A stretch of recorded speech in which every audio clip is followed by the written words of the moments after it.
last time I had seen the mole, he was face first with the bottom of the goddamn ditch. That was, of course, before I buried his ass in the dirt and planted a single tulip on the mound. That one to keep out of those two fat lips from flapping, I chuckled to myself, patting down the pile with the back of the old rickety shovel. It was a stupid joke, but at the time, I thought it was funny as hell. Rest assured I'm not laughing now. The poor bastard was supposed to be 6 foot under. His name was Herr Arnold Ernie Reynolds, a soft-spoken son of the bitch, with the beadiest eyes you've ever seen, which made him look like a hamster on coke. It was coke, the family shall say, stuff of choice we like to do jokingly refer to as soda, and prompted Ernie to petition for the adoption of our little crew. Not by his own accord, of course, 'cause Ernie Reynolds was a goddamn mole, and was a pretty bad one at that, but a mole nonetheless. I was surprised at how terrible he was, really. I mean, out of all people, thought I would have been the last person on earth that Ernie would have left his dear old wife alone with. And I was the last person. Perhaps I ill-assumed Ernie's mistrust of us, the family that is, especially me and Ma and Rocco and Sam, because of our mistrust to him. Mistrust, I might add, was completely justified and proven. Proven when we discovered that he was the goddamn mole working for the piggies. It was like we were dealing with the whole freaking barnyard. I'm telling ya, Rocco, I said, steering once some right into my morning coffee. He's a goddamn mole. Ernie, a plant? Rocco said, with his arms crossed across from me at the table. Rocco was at the muscle of every family and had very protective of Ma ever since her husband, Don the Croat. But despite this rather hulking appearance, he didn't have the highest body count that belonged to me, nor the highest IQ. Nevertheless, he was family. Yeah, Rock, I said, lifting my warm mug to my lips and taking a swig. I think he's a pig. What makes you say that? The other day me and Sam were having some soda. So? Rocco interrupted. I'm getting there. Ernie comes in and starts talking to the both of us. And you know what he says? What? He calls it crack. So? So what freaking you guys know about this stuff crack? The only guys I've heard it call it crack were the goddamn piggies. I don't know, man, Rocco said. Doesn't mean he's a cop. You think everybody's a cop? I did not, I said, biting off a hangnail and taking another warm gulp. Yeah, you do, Rocco said. You think everyone is out to get ya. You must got one of them guilty coincidences from your whacking. Nah, Shook. I just don't like moles, alright? And I just need to find out if he is one. How? I thought about my pain and grinned. You're talking to Ma at the ballet tonight. And take him and tell him you got a spare ticket. And I'll take his wife out. And believe me, I took her out. But it's about a mile or so on the left, I said. Big old clearing in the trees. Can't miss. I flicked my cigarette ash out of the window of the car sped down by one-lane road. As the sign we zipped past a good 5 minutes reading 55, but he was doing well over 80. If she's dead, I swear to God. Pity. Going a bit faster for being a cop? I said with a cheeky grin, biting down a little too harshly onto the cig and tasting the rich flavored tobacco, smearing against my tongue. See, Arnie was so stupid enough to give us his real name, or at least Alice the pigs told them to use. Either way, we found out who he really was pretty fast, but never figured out me. Nope, he only knew me as a pitmaster. Called me Pitty, Bernie, the pitmaster, DeMarco, 'cause I know for sure to smoke them. You're breaking your own law, I said, and you're not even wearing a seatbelt. It's not my law, man, Arnie said, his voice weighed down with worry. I'm just doing my job. And I'm just doing mine, I said, narrowly staring down at the man whose eyes were glued to the abandoned street. They began filling the salty tears as I seen all too often. I rolled mine. She had nothing to do with this, he said. Nothing. I chuckled morbidly in my throat. You know what that funny part was, Arnie? I asked. The man shook his head. Eyes still focused on the road. Headlights and moonlights indistinguishable from another. The turn quickly approaching the left. The only thing she had to do with this was marrying you. He sniffled and sniffed the cool nightly breeze that jetted through the open windows before wiping a warm tear from his smudged and reddened cheek. All this is one big sick game to you? Our lives? Your life? I thought about his question, and it was the subject of games that I remembered I was about to whack a mole. I throatily laughed and coughed and nodded at old Arnie. He firmly pressed down on the brakes and turned the wheel, simultaneously turning to face me, with his demeanor robbed of its sadness and filled with pure visceral malice. So are you winning?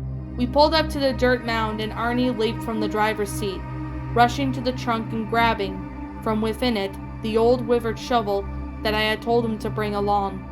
I slinked out of the passenger seat and meandered my way over the front of his car, which was a crappy old Honda Civic with its headlights out as bright as a mole himself, which it wasn't very. He met with the very of me at the front of the hood, but couldn't take off eye contact as instead, his eyes whined at the sight of the dirt pile. Then he thought, might have been the final resting place of his precious ball and chain. "Oh, Barb," he cried, "forgive me, baby." He hesitantly approached the small mountain of dirt, with the shovel dragging behind him, and froze in his tracks. I assumed he had something on his mind, but was either too afraid or too confused to speak it. I laughed real hardly like. "Did you really think that shovel was for digging up?" I smirked, shaking his head, obvious to know. He turned and faced me and the hole just laying beyond the mound.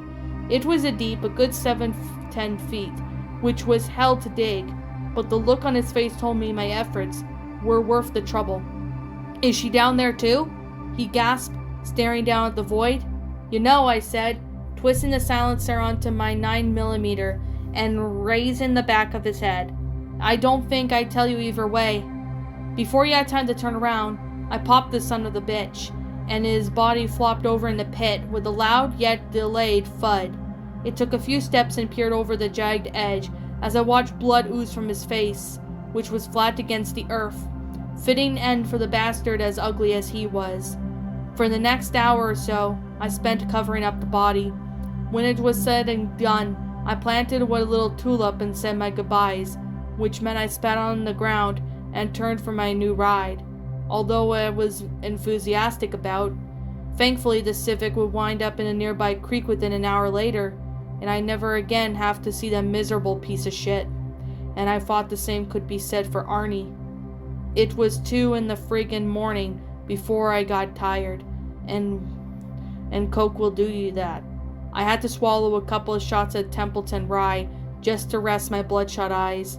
As a matter of fact, I was deliberating whether I should go crash on the couch or attempt to make it to the bedroom when my eyes got caught on something outside. It was just beyond the yard. I could see it through the window, a good 50 feet or so away, and standing upright was beyond the pale glow of the overhanging street lamp. I leaned towards the glass and peered the blinders apart. I must have had too much soda, I thought, because the shape I saw was most definitely that of a man's, with lanky statue head and stretched out to multiple pointed tips like a Christmas star. It was when I stepped forward towards the harsh overhead light that I realized who exactly it was. Arnie freaking Reynolds. Although somehow he was uglier than before, with a gaping hole straight through his face and skin peeled back with every direction, like a star-nosed goddamn mole. And I thought he didn't have eyes anymore. I could tell he was looking straight at me. He began to trudge forward as the dirt shoveled off his shoulders, forming a trail for that moment, resembled the crack of coke I had huffed out not even 3 hours prior, and thinking about the soda reminded me of what I was seeing could have merely been my imagination. A sick hallucination. Coke will do that. Hell, I could have been passed out on the couch and dream about the whole ordeal for all I know. But it was when the doorbell finally rang, too audibly to be in my head. I realized that it wasn't the drugs. Shit, goddamn mole came out of the ground for me. I assumed he was saying something when I opened the door, which was probably not a good idea, but I figured that if he made it that far, he'd get in somehow. He didn't talk, but there was blood and shit spewing out everywhere his mouth ought to be, like a gurgling Gerber baby, but it's far less cute. I thought it was going to wrench right there on the carpet at the mere sight of him, but I was too afraid to look elsewhere and take my eyes off of him. He gripped me by the shoulder and shoved me forward toward the door. There wasn't much I could do. I still thought I was sleeping on the couch. Hell, I slapped myself silly all the way to the car, but the only thing that got me was the red cheek and even a bigger headache. And that wasn't so silly, but I did have a good chuckle when I finally noticed a freshly picked tulip sticking out of his breast pocket. I turned the key, and he eyelessly watched from the passenger seat, blood and shit leaking all over the lever. "I just cleaned that, damn it," I said, rolling my eyes. They nearly rolled onto the back of my head. The mole gargled some more at me, and I slurred the unintelligible insult back, then floored it out of there and drove down the street. The sign read 55. I was doing 100. Then the mole sputtered and gargled some more. "What?" I finally snapped. "I didn't say anything." He kept burbling and reaching out for me. I shuddered at myself in the mirror. "Oh," I said, pressing down on the brake, and let a foot pulling my seatbelt across my chest until it clicked. "Happy now?" We pulled into the spot again, and the same dirt mound where the mole used to be. I stepped out of my car, and grass crunching beneath my slippers like brittle until the sound of the passenger side door slamming shut jolted me to a semi-sober state. The mole turned to face me in his lack of face and pointed on the ground, moaned. "What?" I asked of him, begged, pleaded. "What?" He just kept pointing, no expression to be read within the hole through his head. I turned to face him in that pile and began sifting through the tall, dead grass surrounding the tiny hill with my eyes until the cold, hard steel silencer of a 9mm pressed against my temple. I am frozen. Not just because there's a gun against my head, because there's a mound of dirt that's undisturbed. That little damn little tulip is still sticking out of it. What's up, my pretties? It's the Lion Queen here. I want to appreciate you all for tuning into this video. And I do appreciate you guys supporting my video by giving this video likes and stuff.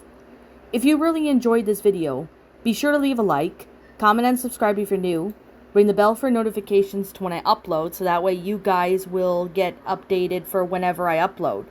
If you want to follow me on Twitter or DeviantArt, feel free to leave a follow on those if you are interested in following me on those socials. If you want to support my backup channel, known as Miss Dark Shigo, feel free to subscribe to it, as a link to that will also be in the About page section. And with that being said, and that being the case, thank you so much for watching, my pretties, and as always, please, stay pretty.